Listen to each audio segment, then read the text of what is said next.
नमस्कार दोस्तों। तो आज हम आपको बताएंगे कि दान क्यों करना चाहिए, दान करना कितना आवश्यक है। तो आइए जानते हैं। एक बार की बात है, एक भिखारी सुबह अपने घर से भिक्षा मांगने के लिए बाहर निकला। उस दिन त्योहार का दिन था। उसे गांव में बहुत सी भिक्षा मिलने की संभावना थी। वो अपनी झोली में थोड़े से चावल के दाने डालकर बाहर आया। चावल के दाने उसने इसलिए डाले थे ताकि लोगों को दिखाई दे कि किसी और ने भी उसे भिक्षा दी है। रास्ते पर आते ही सामने से राजा का रथ आता हुआ दिखाई दिया। उसने सोचा, आज राजा से अच्छी भिक्षा मिल सकती है। राजा का रथ उसके पास आकर रुक गया। उसने सोचा, धन्य है मेरा भाग्य, आज तक कभी भी उसे राजा से भीख नहीं मिली थी, क्योंकि हमेशा ही द्वारपाल उसे बाहर से ही लौटा देते थे। आज राजा स्वयं ही उसके सामने आकर रुक गया था। भिखारी सोच ही रहा था कि अचानक राजा उसके सामने एक याचक की तरह आकर खड़े हो गए और कहने लगे कि आज मैं तुमसे भिक्षा मांग रहा हूँ। राजा ने उस भिखारी से कहा, आज देश पर बहुत बड़ा संकट आया है, इसलिए ज्योतिषियों ने कहा है कि संकट से उबरने के लिए यदि मैं अपना सब कुछ त्याग कर एक भिक्षुक की भांति भिक्षा ग्रहण करके लाऊंगा, तभी इसका उपाय संभव है।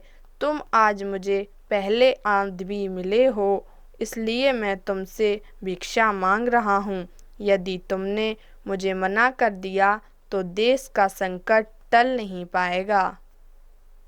इसलिए तुम मुझे कुछ भी भिक्षा में दे दो। भिखारी तो सारा जीवन मांगता ही आया था, कभी देने के लिए उसका हाथ उठा ही नहीं था। वह सोच में पड़ गया कि आज कैसा समय आ गया है कि एक भिखारी से भीख मांगी जा रही है और वह मना भी नहीं कर सकता, क्योंकि राजा थे।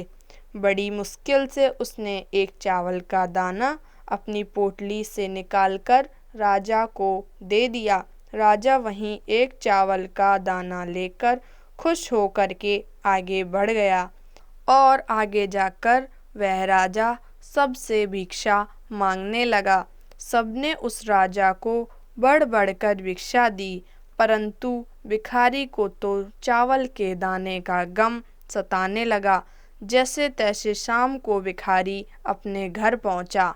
जैसे ही भिखारी की पत्नी ने भिखारी की झोली पलटी तो उस भीख के अंदर एक सोने के चावल का दाना नजर आया।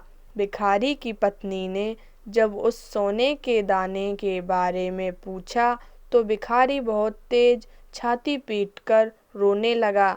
तब उसकी पत्नी ने उससे रोने का कारण पूछा तो भिखारी ने सारी बात अपनी पत्नी को बताई।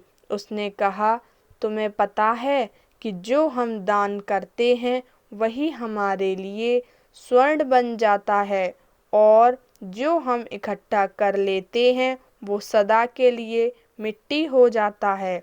उस भिखारी ने कहा, मैंने सिर्फ एक ही चावल का दाना राजा को दान में दिया था और सिर्फ एक ही दाना मुझे सोने के रूप में प्राप्त हुआ है, इसलिए ही मैं रो रहा हूँ। उस दिन से उस भिखारी ने भिक्षा मांगना छोड़ दिया और मेहनत करके अपने परिवार का भरण पोषण करने लगा। जिसने सदा दूसरों के आगे हाथ फैलाकर भीख मांगी थी, अब खुले हाथ से वह दान पुण्य करने लगा। धीरे धीरे उसके दिन भी बदलने लगे और जो लोग सदा उससे दूरियां बनाया करते थे, अब वो उसके समीप आने लगे थे। तो दोस्तों, कैसी लगी आपको आज की यह कहानी, हमें ज़रूर बताएं। Thank you.